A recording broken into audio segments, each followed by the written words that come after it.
In this video, we're going to see how we can use induction in order to show that the runtime of a divide and conquer algorithm is big O of some function. And the idea is we have a recurrence relation because any divide and conquer algorithm, because it's recursive, we could express using a recurrence equation, which means that we have something of the form of the running time of our function is equal to, for small enough values, we have that this is equal to some constant c. So this is if our input n is small enough. And if n is large enough, then we have t of n is equal to however many times we call this function recursively times whatever the size of our input is. Let me put here d, plus whatever non-recursive overhead we have. So this is an example of a recurrence equation. Now, because this isn't in closed form, it's not immediately clear if we have this running time t of n, if we've already figured out what this value is based on our divide and conquer algorithm, it's not immediately clear how we can put this in big O notation. In order to do that, we need to find a closed form for this recurrence equation, which means since we want to ultimately put this in big O notation, we want to find an upper bound, a function which describes an upper bound to our runtime. We want to be able to say instead that t of n is less than or equal to some function that doesn't have t of n in it at all. Maybe n log n or n squared or something else like that. So we have some kind of guess as to what we believe is an upper bound on t of n. And I'm going to talk in the next few slides about how we could come up with that guess. But the idea is once we have a guess as to what we think is an upper bound to our function, which would mean, if we're correct, that then we could say t of n is big O of whatever that function is. Once we have a guess, we would need to prove that this is the case by induction. And induction is just a kind of proof technique, which is if we want to prove something of the form that for all values of n, all integers, let's say, n greater than or equal to some starting point, we want to show that some property holds. And in order to show that this property holds for all integers, with an inductive proof, we have two things. One is we have a basis step, which means we want to show that this property holds for our starting integer, b. And then secondly, our inductive step, which says that we have to show that if this is true for all of the integers leading up to some integer, k, then that means it's true for the next integer. That same property is true for the next integer. And with the combination of these two things, we obtain that it's true for all integers, because we have some starting point we can show it's true for, and from our inductive step it's true for the next integer, and then again from our inductive step then it must be true for the next integer, and so forth. So we're going to use a proof by induction in the next few slides.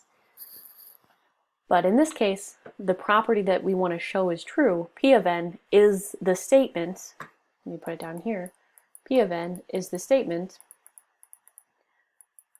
t of n is upper bounded by some function. Just to give you an example here, maybe this is some constant, since we're ultimately going to put this in big O notation, some constant times, I don't know, n log n. So this is what we want to show.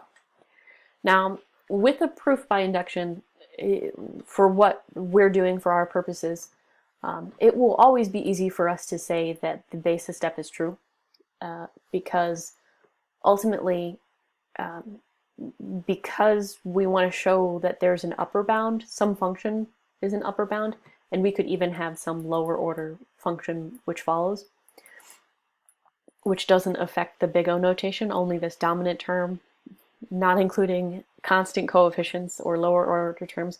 Just this dominant term is what dictates what will be in our big O notation. We have the freedom to always pick a large enough constant value and a large enough lower order term that will guarantee that our basis step is true. That for whatever our starting point is, our starting integer, that we can always find that our runtime, whatever this constant is upper bounded by what we believe the upper bound to be. So the basis step will be easy enough for us to show. In fact, we won't even have to, I won't show it in the next steps because we can always pick a large enough constant to make this the case. What will be a little bit difficult is showing this inductive step.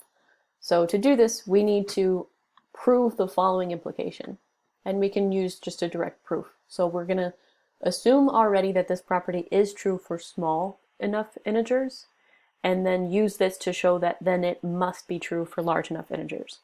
So that means we're going to assume that our running time is upper bounded by whatever function we think it's upper bounded by for small enough values of n, and then use that to show that it must also be true for larger values of n. Okay, so how do we come up with a guess?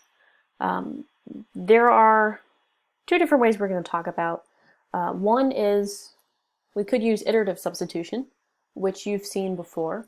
So this is also known as the plug and chug technique. So the idea is we repeatedly apply that same recurrence equation that we have and make a guess as to what the pattern is, an educated guess, albeit.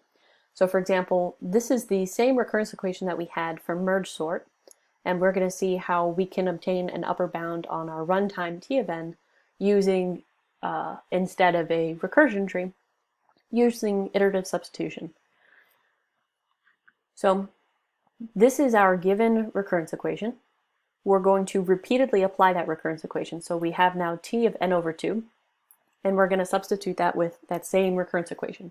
So we're going to plug in now that t of n over 2, this is what we have in parentheses here, is equal to 2 times t of half of that input, which is n over 2 squared now, plus b times our input, which was, in this case, n over 2. And after we kind of clean this a little bit, since we're multiplying by 2, this cancels out this term, for example, and we have 2 squared. So this is what we have as a result. And then we can again apply that to t of n over 2 squared. And after we clean it, we end up getting this as a result. And we can repeatedly apply that until we think we start to see a pattern here. So if you'll notice, it looks like we have 2 to some power times t of n over 2 to the same power plus whatever that power number was times b times n.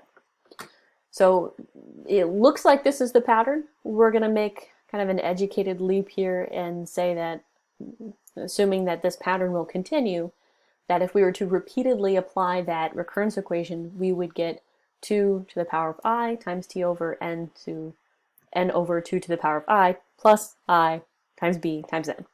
Now the only question is, at what point do we stop repeatedly applying this recurrence equation? This is when we have a small enough input here that, remember, t of some value of n where n is small enough is just a constant number. So when is this value n over 2 to the ith power small enough? So we're going to evaluate when is this equal to 1, because we know when this is equal to 1 that our running time for merge sort was constant time. We just have one number, it's already sorted, we don't have to do anything. So when is this value equal to 1? So this would be when the numerator is the same value as the denominator, meaning when n is equal to 2 to the ith power. So this is what we have here. And this is our base case again, when the input is a small constant number. So when this occurs, we can solve for I if we take log base 2 of both sides. We're left with log base 2 of 2 to the ith power, which is just I, is equal to log base 2 of n. So that means this formula, n over 2 to the ith power, is equal to 1 when I is equal to log n, which means t of 1 is constant. So we can just plug in here for what happens when I is equal to log n, when we've essentially substituted this enough that this recurrence equation enough that we're left with a small enough value of n that the runtime is constant. So if we substitute in now that I is equal to log n, we're left with 2 to the power of log base 2 of n times t of a constant number here, when this is 1, plus log n, all of that times b times n, and we're just left with 2 to the power of log base 2 of n is n, times t of 1, this is now a constant number when n is small enough, n is equal to 1 here, in this instance. So we're left with n times some constant number, let's call it b, plus b times n times log n. So this is what we have as a result. Same result as what we had when we were using a recurrence, a recursion tree. So definitely we are correct here. We have checked our work twice now. But this is another way that we could have come up with that. But note that we did make a leap here. We kind of guessed that we saw some pattern and it looked like that pattern was going to continue. And so we made a leap to substitute here what we had for, it looked like if we were to continue, this would be 2 to some power I and so forth. So we made a leap. This was using iterative substitution. So in order to formally prove that this is correct, we would have to use a proof by induction, which I mentioned in the previous slide how we would do it. I'm not going to show it for this one because we're going to do another proof by induction next. But this is one way that we could come up with a guess as to what we think the upper bound on T of n is. In this case, we solved exactly for it. But this is one way we could come up with that guess. And then we would have to show by induction that this is actually correct. And in that case, then we would have that T of n is upper bounded by n log n. Okay, so without using iterative substitution, we can still use induction, but in order to use a proof by induction, we need to have some guess as to what we want to show is correct. And without using iterative substitution, we can use instead what's called a guess and test method. And the idea is, so we just showed if this was our recurrence equation, that T of n, if we were to continue proving this by induction, that T of n is big O of n log n. So this is one way that we might use this to our advantage later. So if we were given a similar recurrence equation, so we've got T of n is equal to some constant number if n is small enough, and then if n is large enough, we have two subproblems. Each subproblem is of size n over 2, and we recursively call our divide and conquer algorithm on those smaller size subproblems, plus a non-recursive overhead of bn log n. Now this is different than the last recurrence equation, but it's kind of similar. The only difference here is we had this additional log n.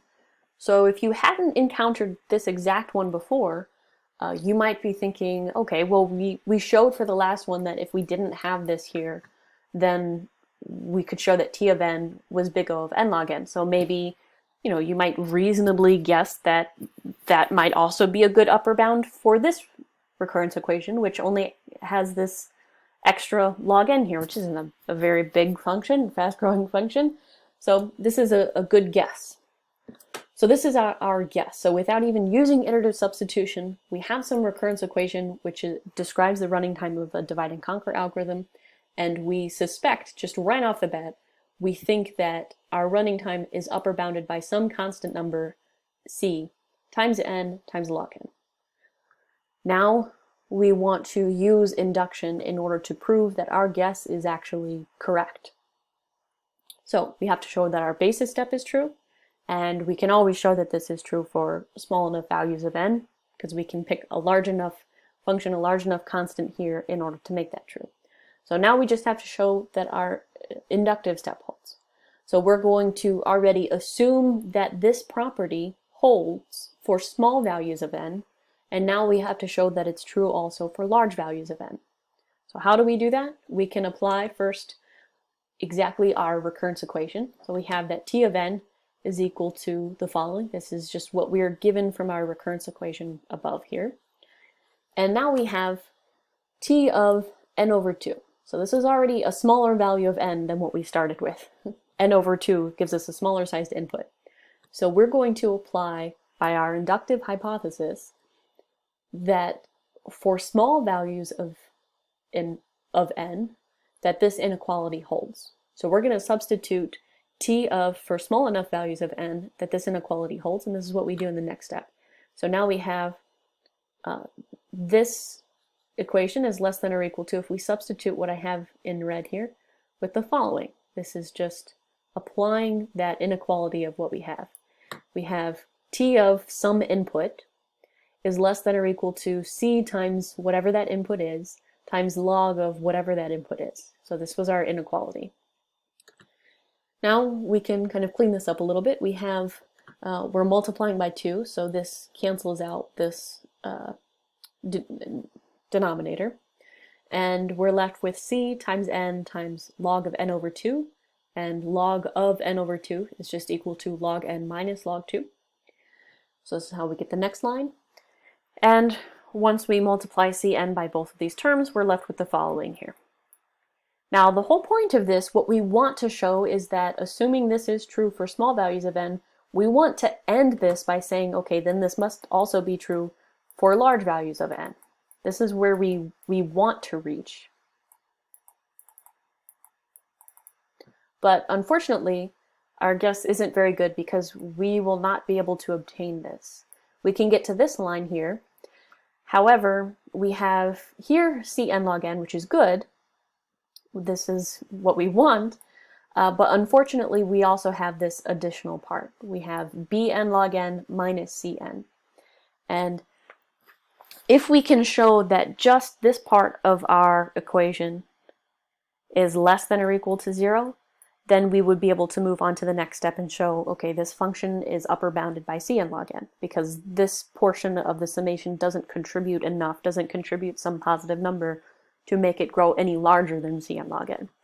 But unfortunately, we can't show that this is the case because we have here some constant number c, which we pick, but this is a constant number which doesn't depend on n, times n. And then this is in the negative, and then in the positive we have some constant number b which we don't pick. This is given by our recurrence equation, times not only n but also times n log n. So n log n is a faster growing function than n just by itself. So there's no constant c that we can pick which will make the function on the right grow at a slower rate than this function on the left, which we're subtracting. Which means that we can't guarantee that this will be less than or equal to 0. So unfortunately, this isn't a good guess. This was close, but we can't finish our inductive proof here. But we can try this again. So we know that this guess is wrong. Let's say now this is the same recurrence equation that we had in the previous slide, but we're going to change our guess a little bit now and say that, all right, we came close enough.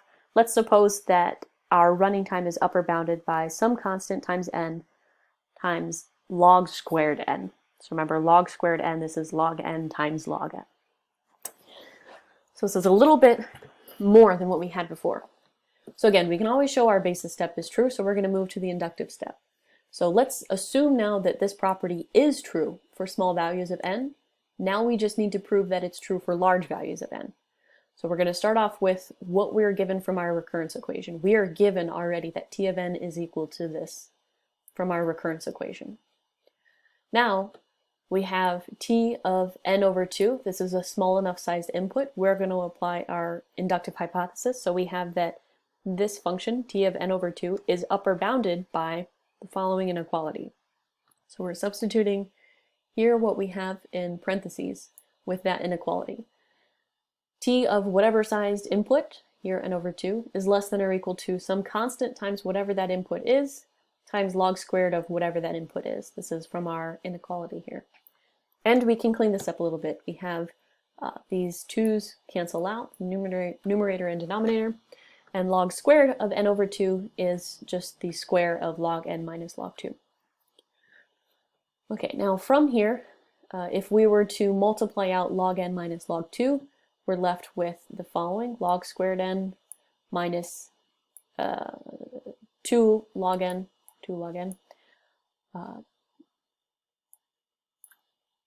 plus log 2 squared, which is equal to 1. So I didn't have that written here, so let me give kind of one intermediate step if you're not following. So we have here, we're kind of substituting that log of n minus log 2 squared is equal to log n minus 1 squared, which is equal to log squared n minus 2 log n plus 1. Okay, so if you didn't follow how we got from this step to the next, this is just importantly we're multiplying log n minus log 2 by itself, and we're also taking this result, what we had, and multiplying all of that by Cn. So this is how we get the term Cn in each one of these. Okay, now that we have the following, we're very close to being able to show that T of n is upper bounded by Cn log squared n. We already have Cn log squared n, which is good. We just need to show that the rest of this equation, here what I have circled, we need to show that whatever this is, it doesn't contribute enough to this Cn log squared n in order to make it become larger than Cn log squared n. So we need to show that what we have circled here is less than or equal to 0. And we can do this because now we have positive Cn, positive Bn log n, but we're subtracting twice the value Cn log n. So this term, 2Cn log n, will essentially contribute once to this value and again to this value. So we have, let me put it up on the right here now.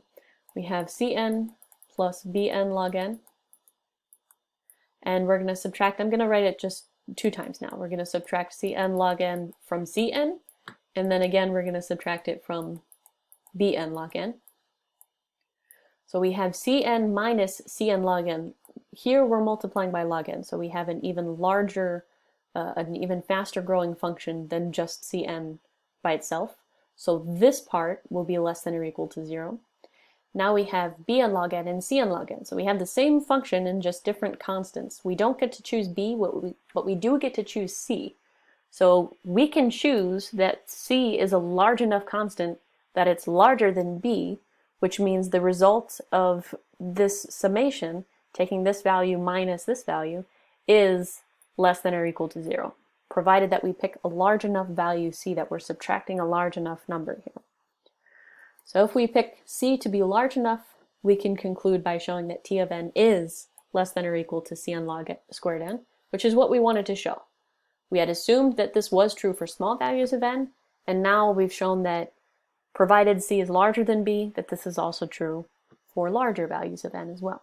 Which means that for this recurrence equation, if we are given this, then we can show that T of n is big O n log squared n. Okay, so that was our proof by induction. You may have noticed that in order to use induction, we have to already have a good guess. We guessed incorrectly in the previous slide, and this is kind of the trick behind using induction. You'll see in the next video that we have an even faster way of figuring out the runtime of a divide and conquer algorithm.